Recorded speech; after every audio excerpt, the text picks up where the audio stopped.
Olá, boa noite, bem-vindo ao nosso canal Video News. Olha, se algum tempo atrás eu perguntasse para você qual a sua pretensão na hora da escolha da sua carreira, o que você responderia? Você seria mais das áreas de exatas, humanas, biológicas, entre outras, né? Pois é, era difícil escolher. Hoje, com certeza, essas áreas estão cada vez mais interligadas.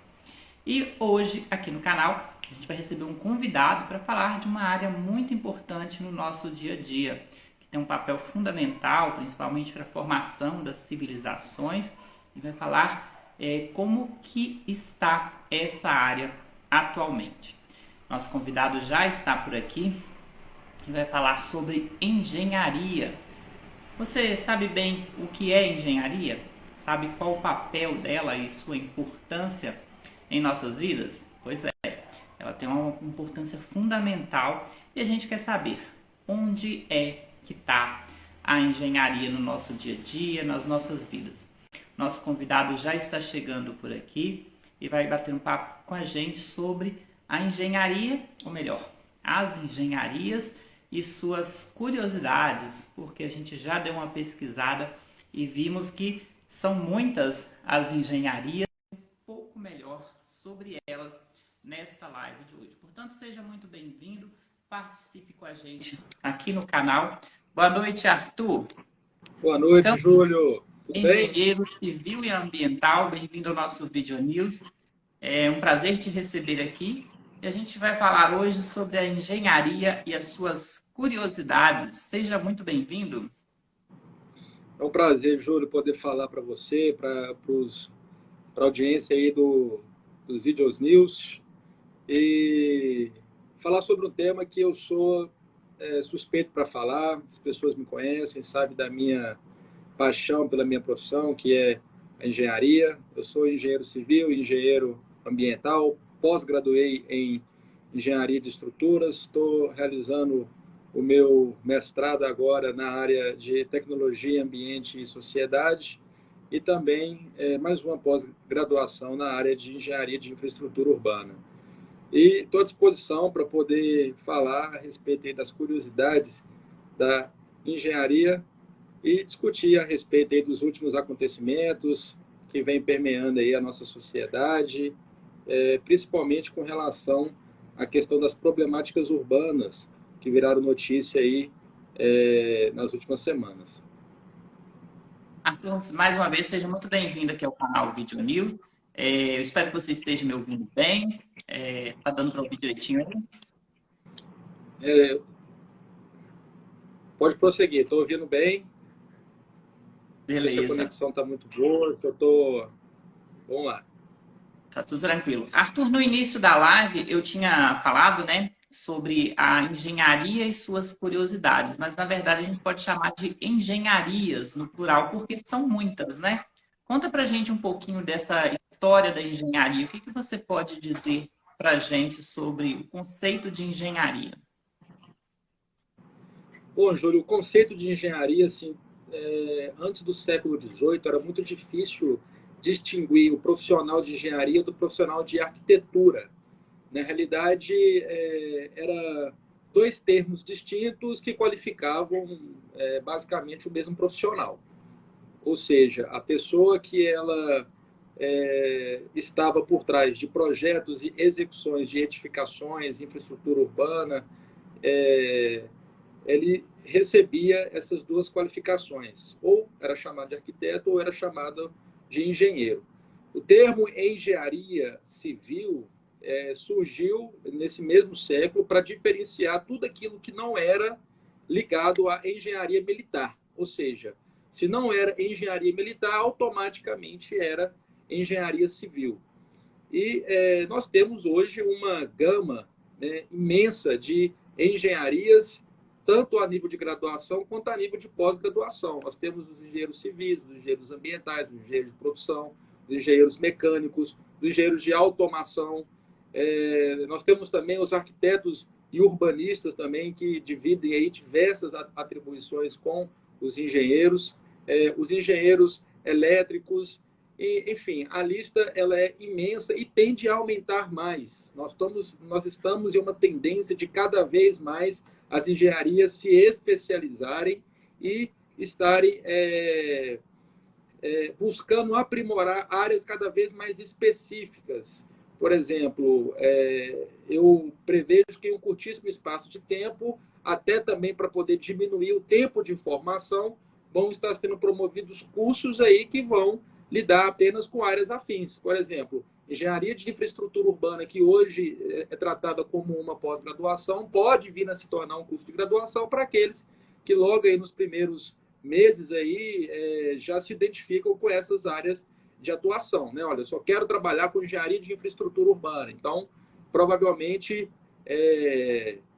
já serão aí disponibilizados esses tipos de cursos, né? Isso é obviamente com a previsão, né? Acompanhando aí países desenvolvidos, como por exemplo a Alemanha, que está na vanguarda aí da engenharia mundial, já trabalha com esse tipo de formação lá. Você já respondeu uma das perguntas que eu iria te fazer, né, sobre essa tendência de ter mais específica ou mais generalizada, né? Você respondeu que cada vez mais vai se aprofundar, né, a procura por cursos mais específicos, áreas mais específicas dentro da engenharia. Agora eu gostaria de saber sobre como que foi a sua experiência com a engenharia. Como que despertou o seu interesse por essa área e como foi essa opção por esse curso superior? Olha, Júlio, muito engraçado, inclusive a minha história, particularmente, eu não tenho nenhuma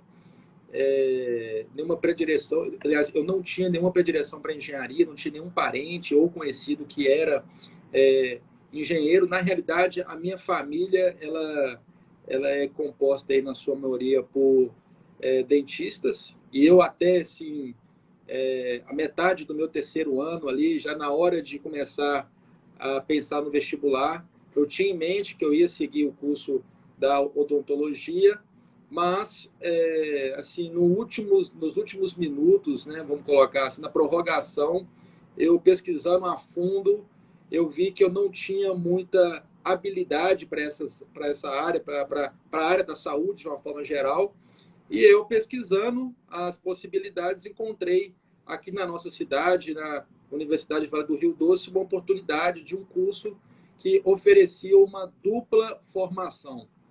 No mesmo período de 5 anos, você poderia conseguir uma atribuição de engenheiro civil e engenheiro ambiental.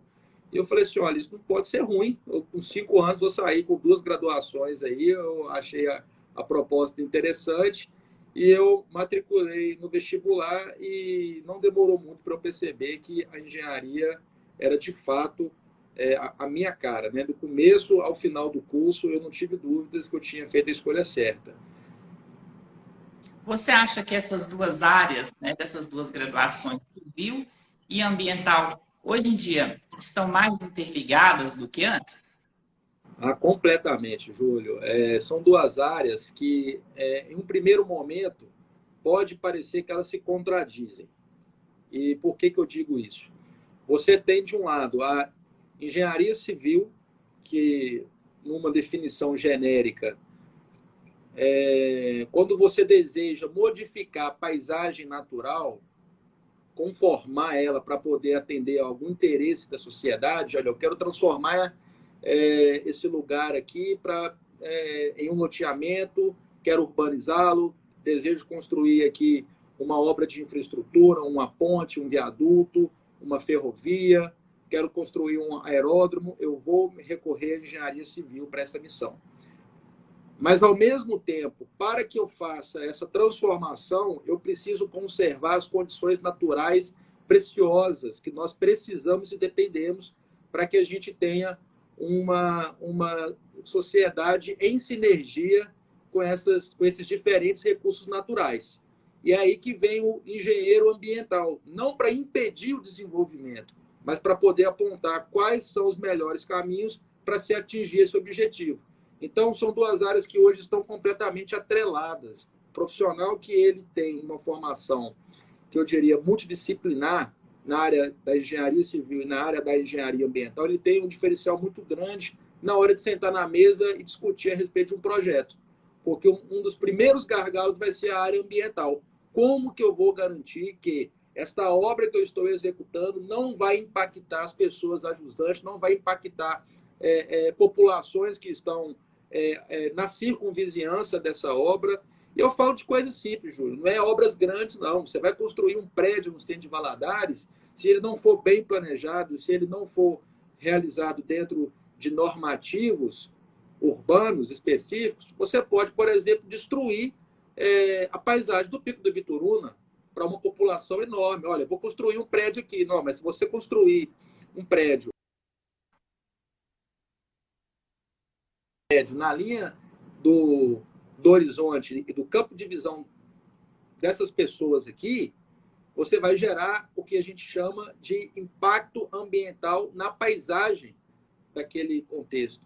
Então, isso aí precisa ser muito bem observado.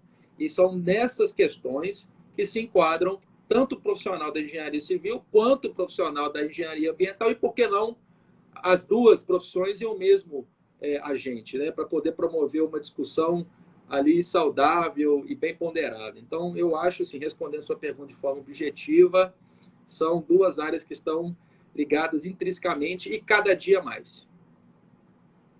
Essa questão do planejamento, né? Muitas cidades, vamos usar os exemplos aqui de Minas, né? Nós temos cidades planejadas, né? E muitas cidades que não foram planejadas.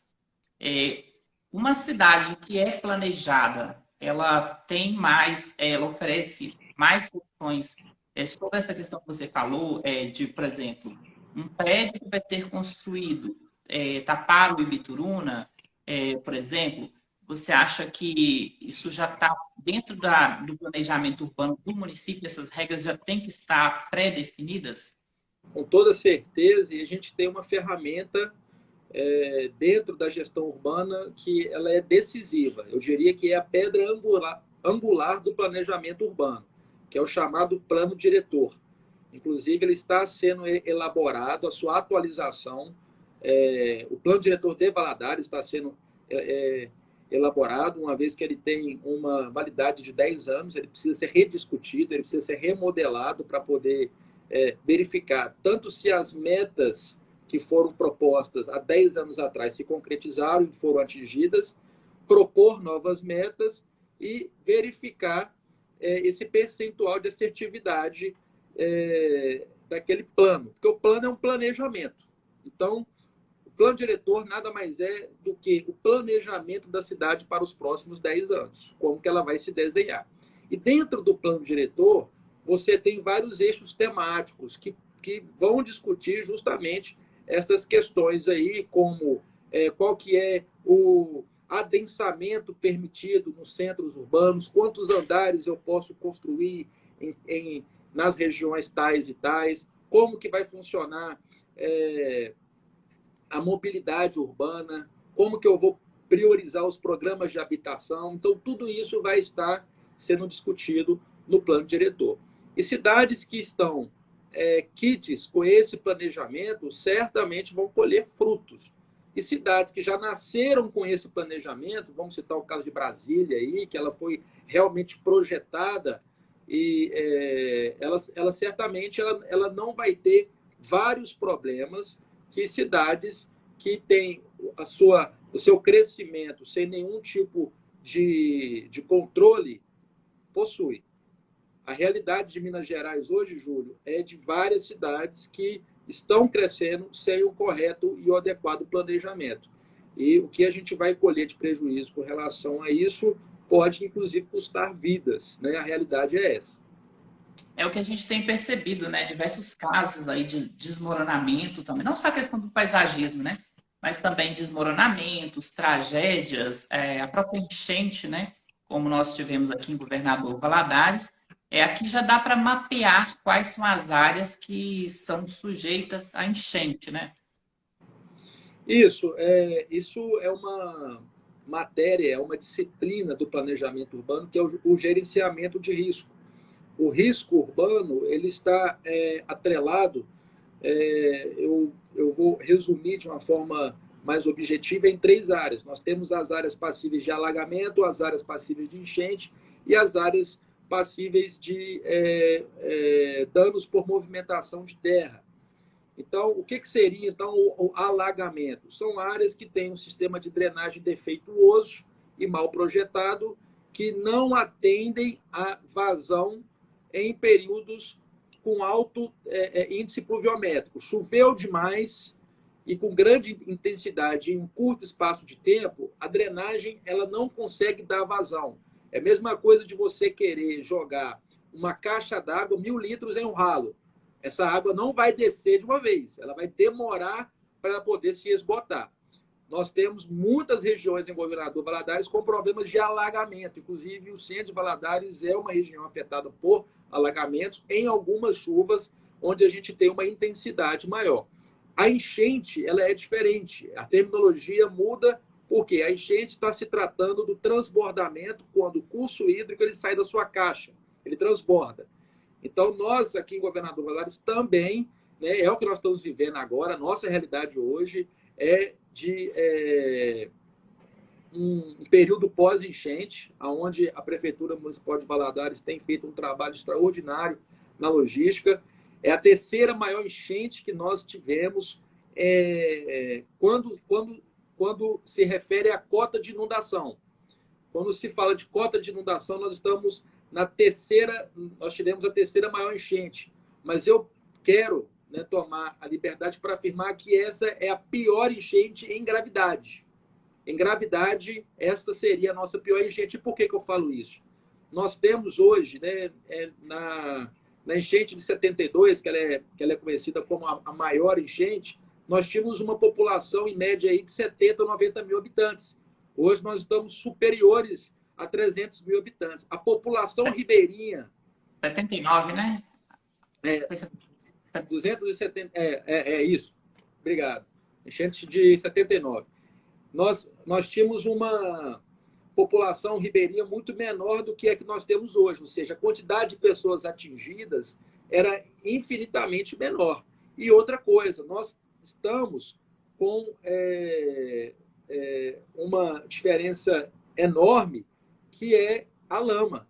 A lama, ela agravou e muito a realidade de Governador Valadares em se tratando de enchentes, uma vez que a cidade ela fica durante um período com várias regiões comprometidas, tanto por conta do tempo que ficou submersa, essas regiões debaixo d'água, mas depois também que a água vai, que antigamente era muito fácil de fazer essa limpeza, a própria água também já ajudava, os resíduos que ficavam eram galhos, eram folhas, eram móveis velhos que estragavam e conseguia realizar essa logística de uma forma muito mais fácil. Hoje não, muito pelo contrário. A lama ela toma as casas, ela toma as calçadas, ela toma as ruas, ela toma as redes de drenagem que não permitem que a água vá de volta para o rio. Então, é um transtorno muito grande.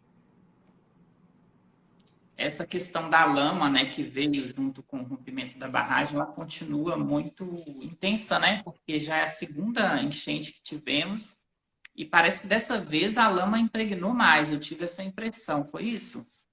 Perfeitamente. A gente teve uma quantidade de lama muito maior do que nós tivemos no ano retrasado, porque o período de detenção, o período que a água ficou estagnada, foi maior do que no ano retrasado. A água demorou mais para poder voltar para a caixa. E com isso, o particulado dessa lama, ele conseguiu se acumular mais. Então, em algumas regiões, a gente teve uma camada de lama muito mais espessa e está sendo muito mais difícil. Aproveitar o espaço para poder parabenizar o pessoal da linha de frente, lá da Secretaria Municipal de Obras, da Prefeitura de Valadares, que está atuando incansavelmente para poder conseguir eliminar essa lama da cidade, que não é tarefa fácil. Bacana, Arthur. Daqui a pouquinho a gente volta mais sobre esses casos atuais, né, que podem ser analisados pela engenharia. Agora eu gostaria de te perguntar, né, dito tudo isso que a gente acabou de falar, eu posso dizer hoje que a engenharia está em tudo? nós tivemos vários processos, né, de evolução, como, por exemplo, a elétrica, a revolução industrial, e logo depois, né, da engenharia militar e da naval, que foi se desmembrando, né, pelo que eu pesquisei um pouquinho aqui. Então, ao longo de vários processos de evolução das nossas civilizações, nós tivemos a criação de áreas diferentes da engenharia. Eu quero saber se hoje eu posso dizer que a engenharia está em tudo. Com toda certeza. Uma área que é fortemente impactada é a própria área da saúde. Foi um engenheiro mecânico que, em 2012, inventou uma tecnologia que conseguiu permitir a criação de um coração artificial a um custo muito barato. Ou seja, foi pelas mãos de um engenheiro que isso tornou-se possível, sem falar da série de equipamentos que são utilizados hoje nos hospitais, são desenvolvidos por engenheiros. Aí você já vai para a área da engenharia elétrica. Se não fosse por eles, pelas linhas de transmissão, se não fosse pelas usinas elétricas que são desenvolvidas, a gente não estaria fazendo essa live hoje aqui. Né? Nós temos também, no caso, a engenharia de telecomunicações, né, que permite que a gente tenha internet, que a gente tenha dados móveis, o 5G. Então, assim, a engenharia impacta nas nossas vidas de uma forma que é até difícil tratar, né, em poucos minutos aqui na live o quanto que a engenharia está presente nas nossas vidas. Né? E eu estou falando aqui, eu não citei, por exemplo, as grandes obras que a engenharia civil promoveu. Nós temos o Eurotúnel, que liga a França na Inglaterra por 50 quilômetros, né? Se eu não me engano, 38 quilômetros são submersos, são debaixo da água que passa. Nós temos ilhas artificiais em Dubai sendo projetadas. Nós temos a muralha da China, que é a única obra civil que consegue ser vista sob uma escala espacial. Enfim, o canal do Panamá, que permite que a gente consiga realizar transbordo de cargas e permitir uma logística macro, né, a nível mundial, que é inacreditável. Então, assim, são várias as obras e são várias as conquistas que a engenharia traz nas nossas vidas. Então, isso é inquestionável. Eu creio assim que na hora da pessoa escolher, né, a engenharia no vestibular, né, aí de repente a pessoa não lida tão bem com os cálculos, ela fica com aquele receio. Quanto que da engenharia, quantos por cento da engenharia é cálculo e quanto que envolve outros fatores que não os cálculos? Você conseguiria nos dizer para Olha, desmistificar as coisas? É muito cálculo mesmo? Ou pode ter mais observação, mais conceitos?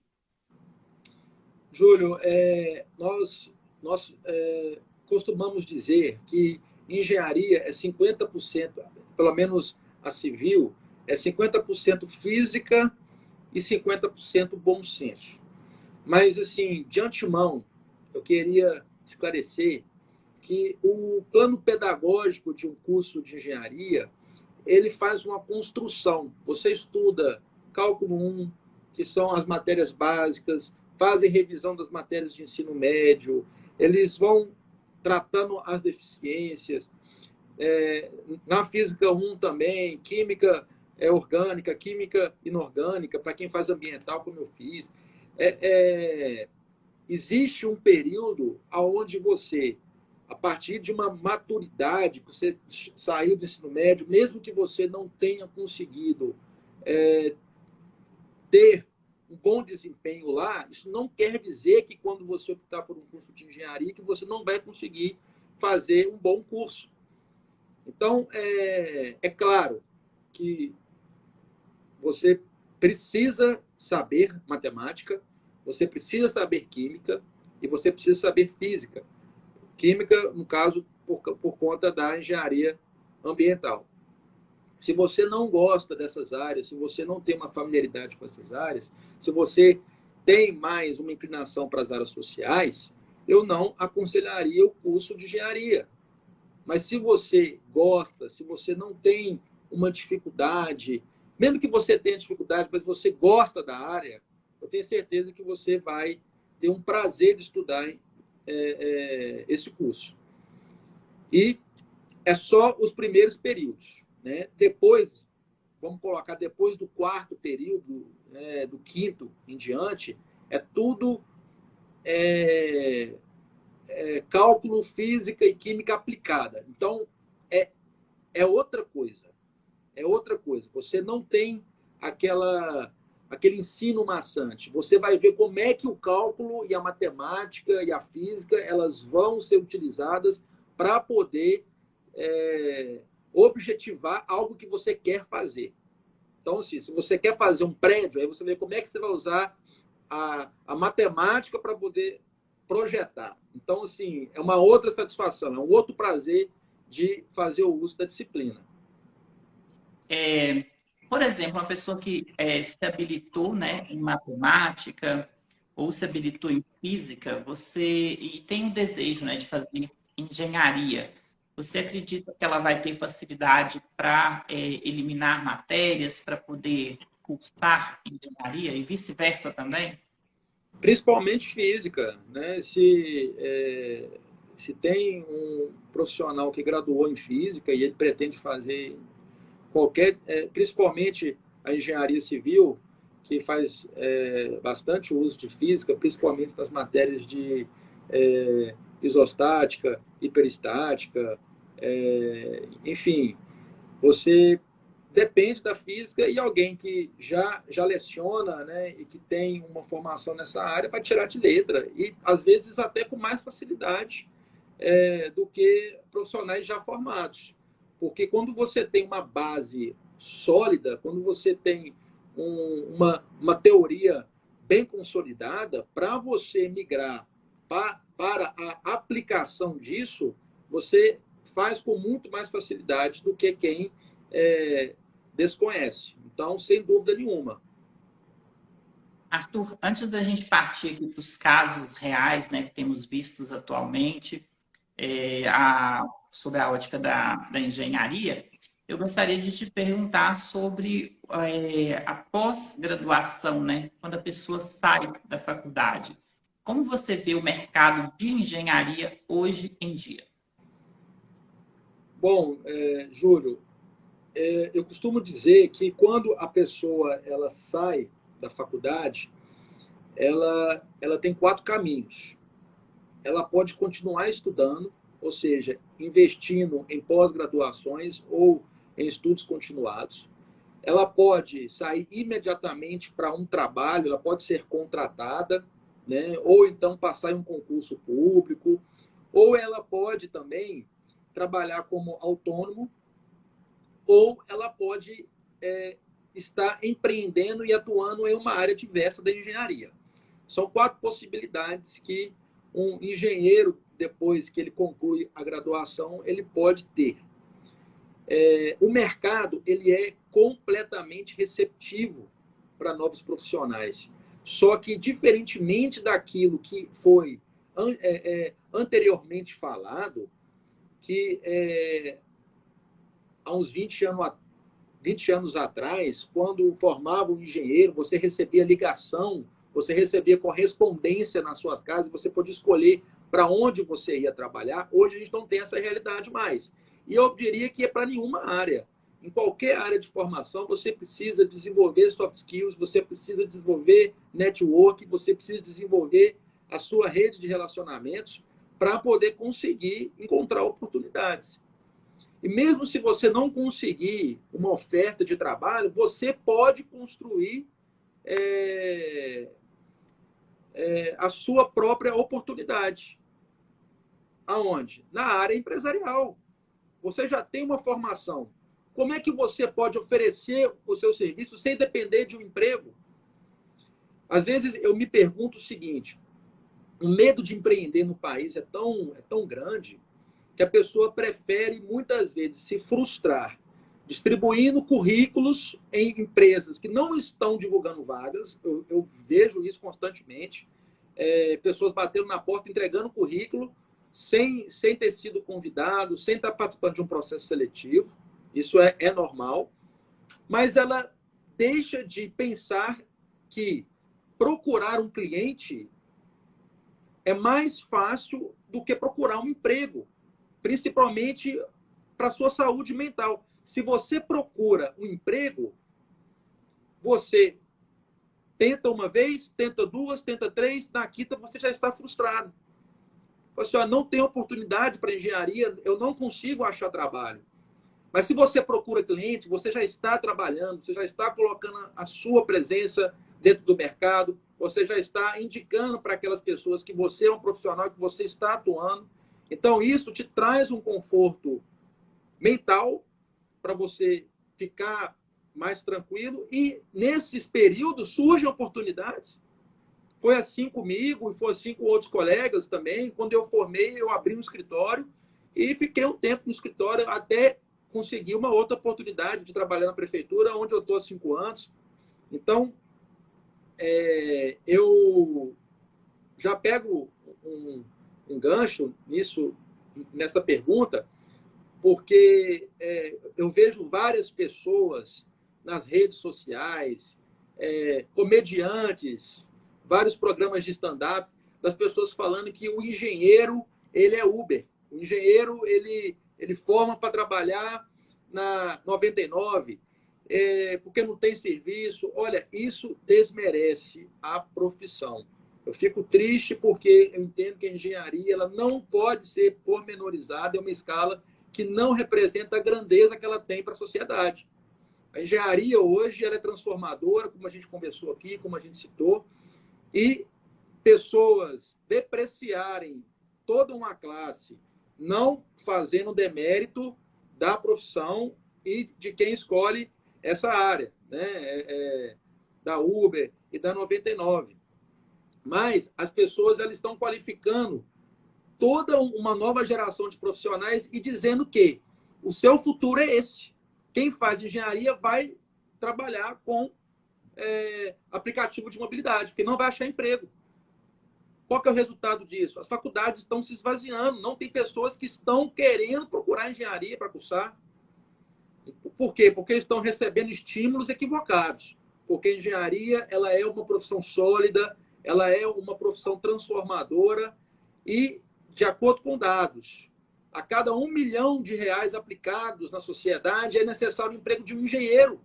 Então, quantos bilhões e trilhões não são investidos em todas as áreas, saúde, meio ambiente, infraestrutura, por trás desses recursos aplicados e no direcionamento deles há necessidade de engenheiro. Então, não está em falta as ofertas de emprego. Nenhuma crise põe em xeque toda uma classe profissional.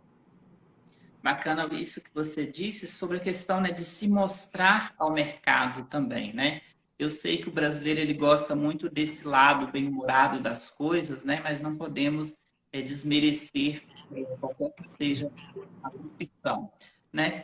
A questão do registro, Arthur, como que você vê dentro da engenharia hoje? É um diferencial? Ele continua sendo obrigatório?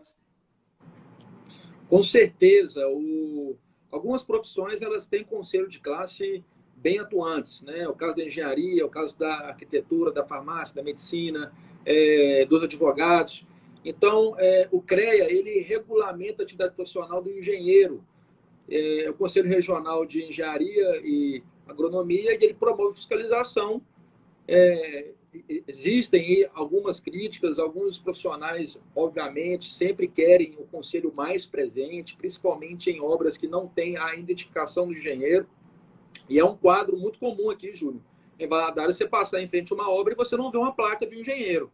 E isso é proibido. Toda obra ela precisa de ter um profissional de engenharia empenhado na sua execução, projeto e execução. Então, quando nós encontramos situações onde a gente não verifica a existência dessa identificação, já é passível de autuação por proprietário da obra. E o Conselho ele tem prerrogativa de emitir, ele tem ação de polícia administrativa e fiscalizadora para poder realizar essas diligências e estar autuando. É por isso que as pessoas querem mais, né, e cada vez mais a presença do Conselho Regional fiscalizando essas realidades, né, de obras que não contratam profissionais.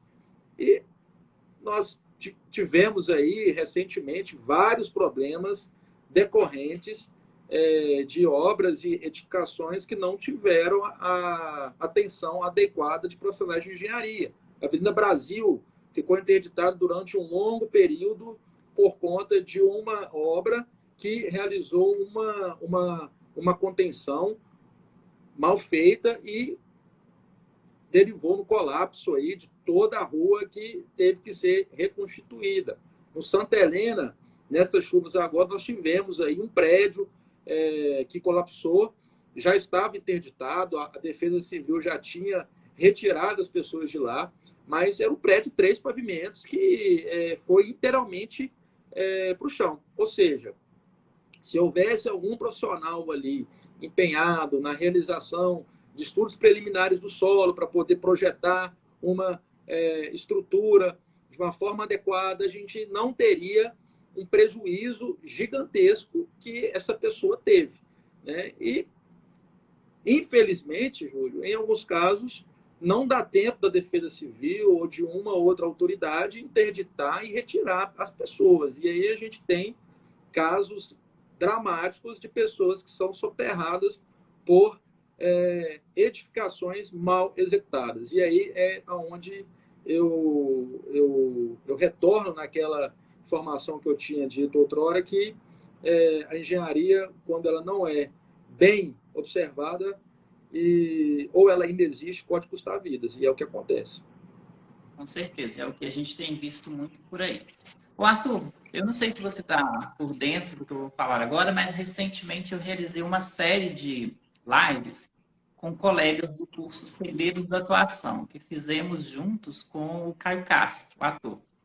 Pois é. E durante essas lives, a gente trouxe um ping-pong com cada um desses atores e futuros atores, né? Que são momentos de perguntas rápidas e respostas rápidas também. Aqui, né, eu vou trazer esse ping-pong com você, mas usando situações reais, né? Eu gostaria que você falasse para a gente alguma situação que você percebe hoje que poderia ter sido evitada com a engenharia. Pode ser? Com, Pode ser. com os estudos da engenharia, com planejamento adequado, ou, de repente, essa situação pode estar sendo, por exemplo, uma situação que pode estar sendo, do ponto de vista, poderia estar sendo evitada com o uso da engenharia. Um caso recente aí que foi um desplacamento de uma formação rochosa lá em Capitólio, que ceifou várias vidas agora no começo do ano, poderia sim ter sido evitado se tivesse sido feita uma prospecção geológica de toda aquela região dos cânions ali de Capitólio, fosse identificado aonde haviam fraturas, aonde haveriam possibilidades de rompimento, aonde existiam fragilidades. Existem várias formas de prospecção geológica não intrusiva, que é feito através de tecnologias que garantiriam que aquelas áreas fossem melhor analisadas e que talvez regiões pudessem ser interditadas ou então que fossem feitas demolições assistidas daquelas áreas que são mais frágeis, para que não ocorresse o que ocorreu. Então, é um exemplo que poderia ter sido evitado. Tanto é que foi empenhado recursos agora para poder fazer esses estudos, né? Após o incidente, aí sim, né? É o gatilho para ação, basicamente. Infelizmente, né, um acidente que tirou vidas ali, e houve um alerta, né, de uma pessoa que visitou o local, ela percebeu ali, né, um risco, mas isso de repente não ganhou visibilidade, né? Não ganhou porque senão teria tido a pretensão, né, de não se aproximar tanto e fazendo o que você disse, né, a demolição prévia antes de haver o rompimento, né? Mas aí a gente entra também na questão de situações como cidades históricas, né? Nós tivemos lá em Ouro Preto aquele desmoronamento do morro, que já estava sendo acompanhado. E sorte que já estava sendo acompanhado para evitar que houvesse uma tragédia, né? Nós tivemos agora, sempre quando a gente tem esses períodos mais extensos de chuva, nós temos o que nós chamamos na engenharia de saturação do solo. O solo ele fica com um teor de umidade muito elevado e isso faz com que as partículas elas percam coesão. E isso, numa escala macro, causa esses grandes deslizamentos. Ou seja, lá na região de Nova Era, nós tivemos um colapso também em razão de um deslizamento de um maciço que fez com que uma parte gigantesca ali do pavimento desplacasse. Lá na região de Ouro Preto, da mesma forma, um casarão histórico veio abaixo, era uma área que já era qualificada dentro do gerenciamento de risco de Ouro Preto como uma área de risco muito alto, risco geológico muito alto, ou seja, aquele casarão já estava interditado, aquelas casas ali ao redor já estavam interditadas, e houve um trabalho de comunicação muito preciso, as redes sociais atuaram de uma forma muito precisa para poder evitar com que as pessoas se dirigissem para aquela localidade, e graças a Deus lá em Ouro Preto não houve nenhuma vítima, apenas danos materiais. Está sendo também realizado um investimento lá para poder realizar uma análise aprofundada das condições de riscos geológicos da região. Então, isso é algo assim que nós devemos sempre estar questionando. É sempre necessário que haja uma tragédia ou um desastre para que a gente mova uma ação efetiva de controle? Isso Vou citar alguns exemplos aqui. Nós só tivemos ações efetivas no combate a incêndio e pânico depois da Boate Kiss aqui no Brasil. Nós só tivemos ações efetivas no controle de tráfego aéreo depois do acidente que houve com o avião da Varig e o avião, o Legacy e o avião da Gol. Nós só tivemos ações efetivas na fiscalização de barragens depois que nós tivemos os incidentes da barragem de Fundão e Mariana. Ou seja, aí se for pegar em escalas internacionais, para não ficar só no Brasil, nós só tivemos ações efetivas contra atos de interferência ilícita na aviação depois do 11 de setembro, no World Trade Center. Então, assim, nós temos um comodismo muito grande de empenhar ações preventivas no controle e no gerenciamento de riscos. Ou seja, falta um olhar clínico para a sociedade, falta um olhar aprimorado para poder identificar situações de risco que podem ser evitadas através da engenharia. É um caso. Essa questão da prevenção, né, que tem que ter um olhar mais apurado a partir de agora, né, principalmente nessas tragédias aqui em Minas. Como o poder público pode atuar nessa prevenção, não só o poder público, né, mas também, de forma geral, os órgãos responsáveis pela fiscalização podem se empenhar mais na questão da prevenção a esses riscos? São duas formas, Júlio.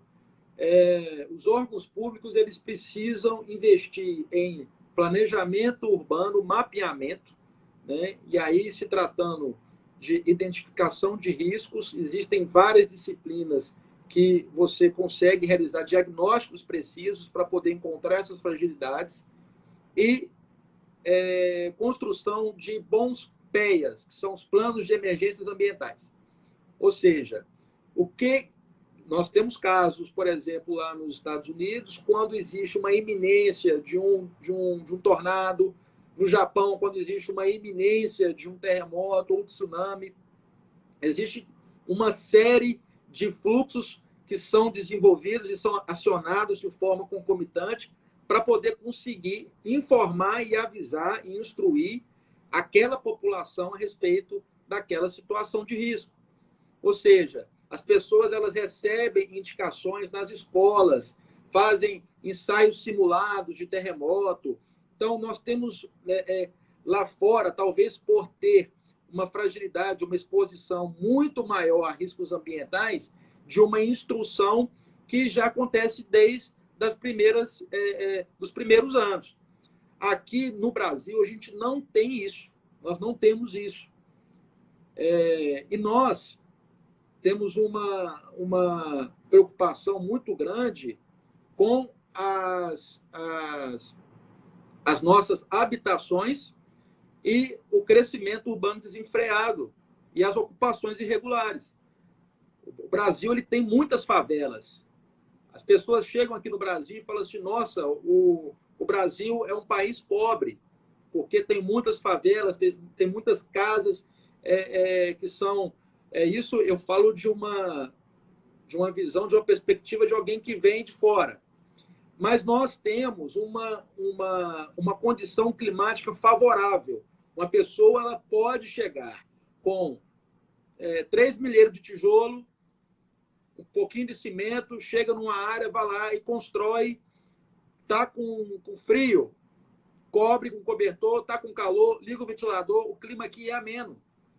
Em países mais ao norte, nós temos condições climáticas extremas. Você não consegue, as casas têm que ser todas calafetadas para que você consiga sobreviver. Se você tem um problema no seu aquecedor, você precisa solucioná-lo imediatamente. E isso faz com que as pessoas elas não consigam promover essas ocupações irregulares. Aqui no país, no Brasil, a gente tem uma condição muito específica. Então, a gente não pode criticar e querer comparar.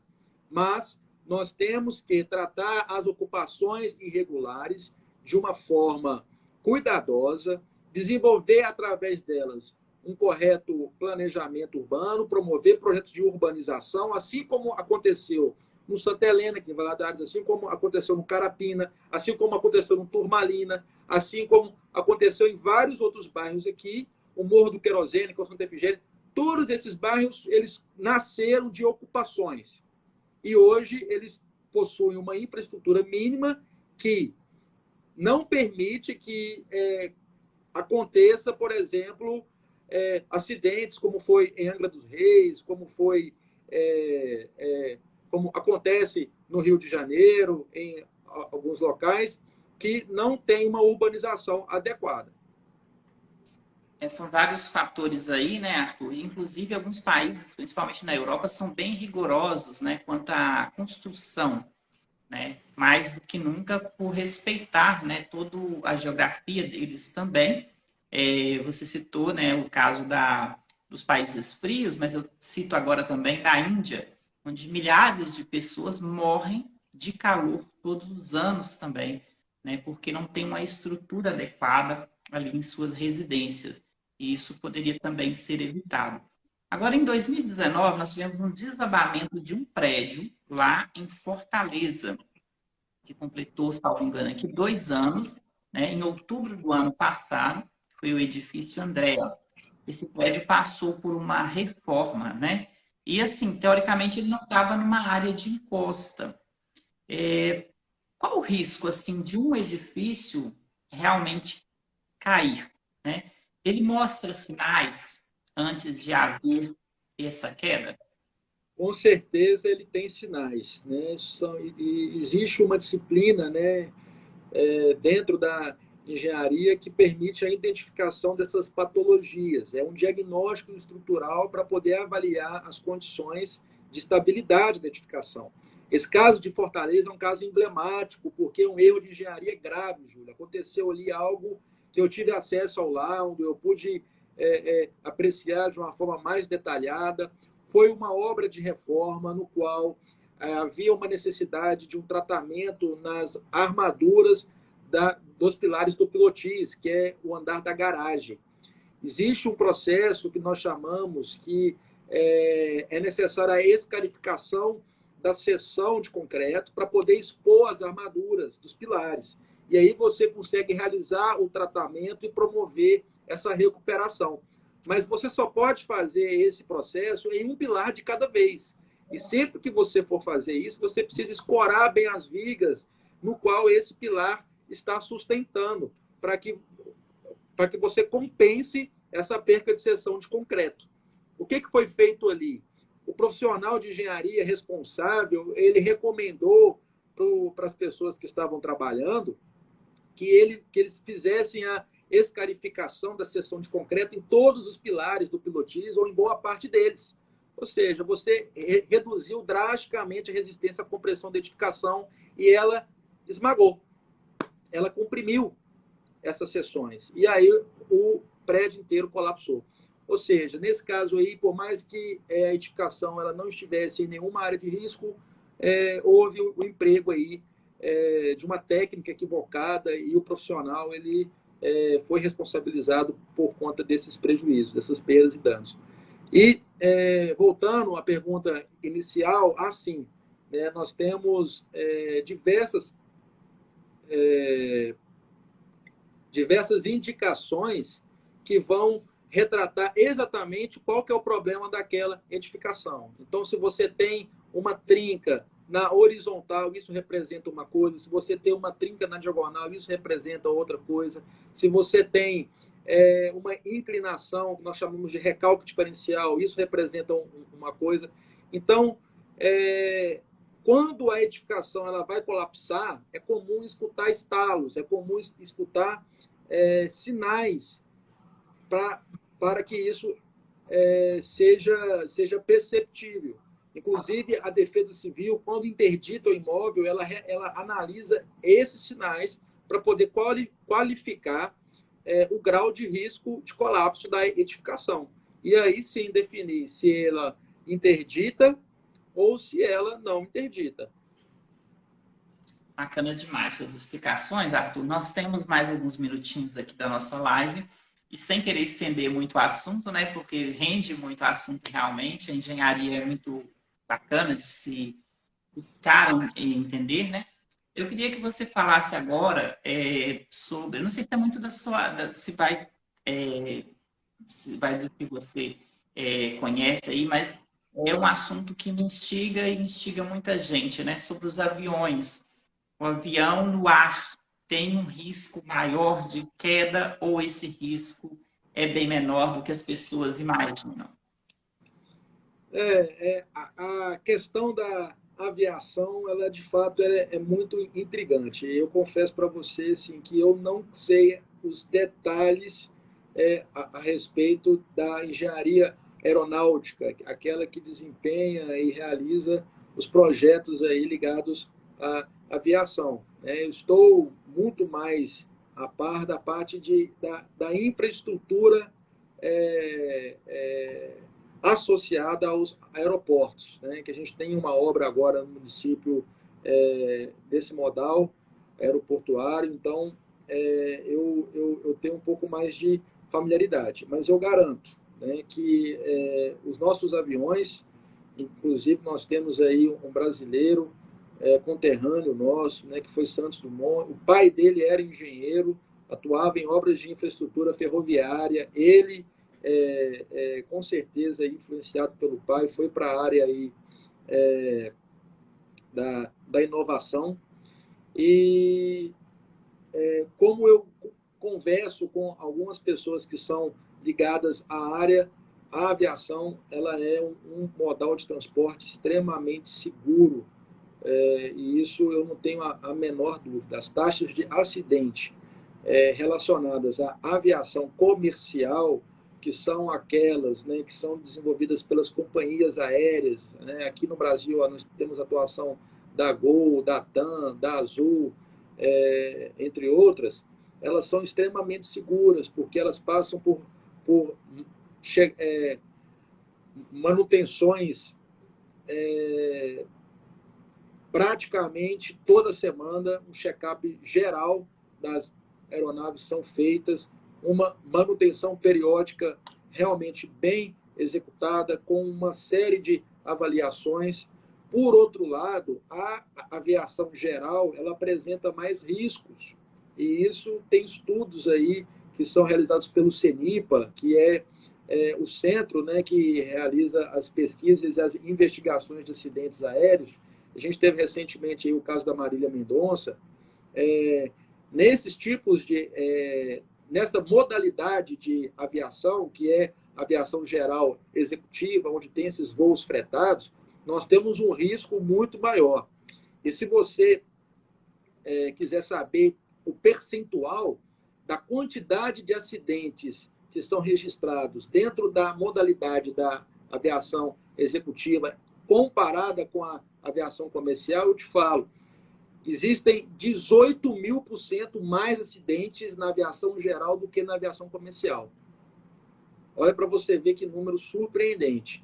Ou seja, e aonde que eu, apesar de ser não um conhecedor profundo, mas uma pessoa que se interessa, eu posso dizer que em um processo ligado a um voo comercial, você tem diversas pessoas envolvidas, um time gigantesco para poder promover aquele voo comercial. Você tem o piloto, o copiloto, a tripulação, você tem a equipe de handling, você tem a equipe de manutenção, todo mundo ali preocupado porque precisa manter aquela aeronave. Na aviação geral executiva, muitas vezes é só o piloto, que ele tem que preocupar com a manutenção, preocupar com o combustível, preocupar com as condições.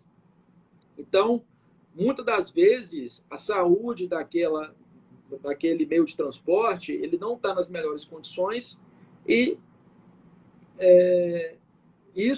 esses fatores somados podem gerar aí um problema em um momento inoportuno e depois que voa e depois que decola não dá para poder descer e arrumar, não é igual carro. Então, são muitos os relatos, né? Quando não são acidentes, são relatos de pousos de emergência, pousos em lugares forçados e por aí vai, né? Então, assim, um olhar apurado e preventivo é essencial nesse tipo de aviação, principalmente a particular e fretada. Arthur, eu sei que o assunto, a gente tinha muito mais assunto para conversar aqui hoje, né? Mas nós temos que respeitar o tempo do Instagram, mas a gente, claro, pode voltar em outros momentos. Eu queria que a gente fosse finalizando com algo que eu não tenha mencionado aqui na live, que você queira destacar de repente para o nosso público que nos acompanha. Bom, Júlio, eu só queria realmente enfatizar para aquelas pessoas aí que estão pensando qual profissão vão seguir, escolhendo um curso para poder seguir, né, uma carreira, e que vocês considerem a área da engenharia. Nós temos aí uma grande universidade aqui em Governador Valadares, que é a Univale. Eu me formei lá e ela está com uma promoção assim imperdível para as pessoas que estão com vontade de cursar engenharia civil, engenharia elétrica ou engenharia civil e ambiental. Então, está com 50% de desconto para instituições parceiras. Um curso em que eu paguei R$ 1.000, hoje quem deseja fazer, quase 10 anos depois, pode pagar aí 500 e poucos reais. Eu falo isso, eu não tenho preocupação de ter mais concorrente, eu não olho com esse olhar, eu olho com o olhar de realmente trazer mais pessoas competentes para a engenharia nacional, para a gente conseguir construir um país mais bem estruturado e eficiente. Nós precisamos de engenheiros bons ligados à nossa infraestrutura. E também as nossas edificações em todas as áreas, né? Então, assim, para poder encerrar, e hoje, assim, é o que me veio à mente. Quem quiser saber mais a respeito da engenharia, tá aí o meu Instagram. Eu tô um pouco sumido, né? Eu estou com um projeto aí para 2022 de tentar trazer mais novidades, mais informações, né? Quase todos esses encontros, né, Júlio? Eu falo demais, eu estendo muito os tópicos, porque quase tudo que tem alguma ligação com a engenharia me fascina muito e eu gosto muito de falar, por isso que às vezes eu perco a mão, eu tenho que me controlar mais com isso, né? O Pedro falando que é verdade, realmente. Mas te agradeço demais pelo convite, estou sempre disponível para poder discutir a respeito de meio ambiente, resíduos sólidos, engenharia de uma forma geral. obras que estão sendo realizadas pela prefeitura, que tem, assim, diga-se de passagem, realizado um trabalho fantástico. Eu cito aqui uma pessoa que me surpreendeu muito, que é o atual secretário de obras, que é o Robson Campos, uma pessoa que está trabalhando e muito por Valadares, uma pessoa muito dedicada ao serviço público. Então, é uma pessoa que eu estou tendo um contato mais próximo agora esse ano, né, o ano de 2021, e que dá muito orgulho de ver pessoas ligadas ao serviço público com dedicação e com empenho. E ele é uma pessoa que me inspira nesse sentido. Né? Ele está fazendo um trabalho incansável para a limpeza da cidade, que se não fosse por um estudo prévio aí, e uma logística muito bem empenhada, a gente não estaria no grau que nós estamos hoje. Alguns ainda estão criticando, mas se não fosse esse trabalho que está sendo feito, estaria em uma situação muito mais precária, eu garanto isso para vocês. Bacana, Arthur. E bacana também essa sua ideia de abrir, né, de falar sobre essas oportunidades. São 50% de desconto nos cursos de engenharia na Universidade Vale do Rio Doce. 50% de desconto. Eu tenho os meus boletos aqui, que nós pagamos aqui em casa, suados. A gente pagou R$ 1.000 e poucos. Hoje, o mesmíssimo curso que eu fiz está custando aí, na modalidade presencial, R$ 540. Então, assim, uma universidade respeitada, de 50 anos de formação de profissionais, né, através da Fundação Percival Facquá. Então, antes aí da Univale tinha o MIT, o ETI, tinha a Univale. Então, a grande maioria dos profissionais de engenharia hoje tiveram, né, ali nas cadeiras da Univale. Eu sou um deles e recomendo, né, a todas as pessoas aí que estão assistindo, se conhecer alguém que tem interesse, de vontade de fazer engenharia, pode pedir para poder me procurar. A gente está com um grupo de WhatsApp aí para tirar dúvida como é que consegue esse desconto, porque são algumas instituições parceiras que estão conseguindo ofertar esse desconto. Então, mas aí a gente explica como é que funciona. Valadares sendo um celeiro, né, de engenheiros que hoje atuam na região, no país afora, né, e precisa também valorizar este profissional da engenharia aqui na cidade. Você também é diretor de obras e serviços, né, aqui na prefeitura. Você tem realmente os quesitos, né, para poder falar com a gente sobre a engenharia. Agora, Arthur, você falou aí de um grupo de WhatsApp. Eu gostaria de reforçar uma pergunta que eu sempre faço. Como que as pessoas podem chegar até você para entrar em contato com você através das redes sociais? Você também tem alguns artigos publicados, né, em uma revista. Isso, eu tenho alguns artigos. Bom, primeiro os meus contatos, né, aqui pelo Instagram, enge.arturcampos, o meu WhatsApp, que é o 339-9124-7042. É só me procurar, manda aí um direct que a gente tira todas as dúvidas, manda o link do grupo de WhatsApp. Aí eu estou realmente à disposição. Com relação aos artigos, é uma revista regional que trata a respeito da construção civil e da inovação, que é uma revista que tem aí como diretora a Elzi Moraes. Tem alguns artigos publicados ali, né? E Esse também conteúdo tem. está disponível na internet ou fisicamente? Está disponível na internet, sim. Está disponível na internet. Que essa revista ela tem uma tiragem ela é física, né? Chama Construção e Inovação, a revista. Ela tem uma tiragem física e ela também tem as suas mídias sociais aqui também no Instagram. E é uma revista que ela tem uma proposta muito importante, que é divulgar esses trabalhos e essas realizações dentro da área de construção inovação da cidade de Valadares, né, com mais ênfase, mas também de toda a região. E eu tenho ali uma página, né, uma coluna para poder publicar alguns artigos, né, e eu faço isso periodicamente. São, se não me engano, 4 tiragens anuais dessa revista, mas também eu tenho outros artigos científicos também publicados, né, na área de tratamento de efluentes, na área de obras de infraestrutura e período de retorno.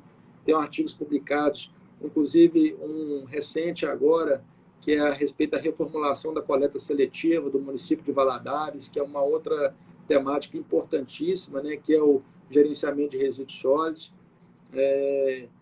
E por aí vai, né? Eu tenho uma paixão muito grande pela área acadêmica também, desejo, dei alguns cursos, né, pela Univale, pela UFJF, na área de planejamento urbano, e tenho vontade de também lecionar, é um sonho, inclusive, né, de ser professor em alguma universidade, né, de uma forma mais geral aí, né, o Júlio? Faço votos de que você alcance esse sonho aí, né? E por enquanto você está compartilhando seus conhecimentos no Instagram e também nessas outras plataformas, né? Que podem ser acessadas aí pela internet. Arthur, muito obrigado por conversar com a gente. Eu sei que vai ficar assunto para uma próxima live, mas te agradeço demais pela sua disponibilidade em conversar com a gente sobre esse curso, né, de engenharia, mas também é uma profissão, uma carreira, e muitas pessoas dedicam a vida inteira, né, a esse tema. Então, muito obrigado por falar com a gente nessa noite. Oi, Júlio, eu que te agradeço. É sempre bom, assim, um ponto positivo do fato de eu falar muito é que sobra assunto para próximas, né? E aí, então, eu aguardo o convite, te parabenizar também pela sua proatividade, pelo seu interesse por essas pautas. Você está promovendo aí conhecimento. Então, parabéns mesmo aí pelo seu trabalho. Obrigado. E a gente fica por aqui, então, né, seguindo aí os limites do Instagram, né, do tempo, mas foi uma conversa muito prazerosa e com certeza teremos outras oportunidades. Muito obrigado. Boa noite. Boa noite, obrigado. A todos vocês que nos assistiram, uma boa noite. Até o nosso próximo vídeo aqui no canal Video News.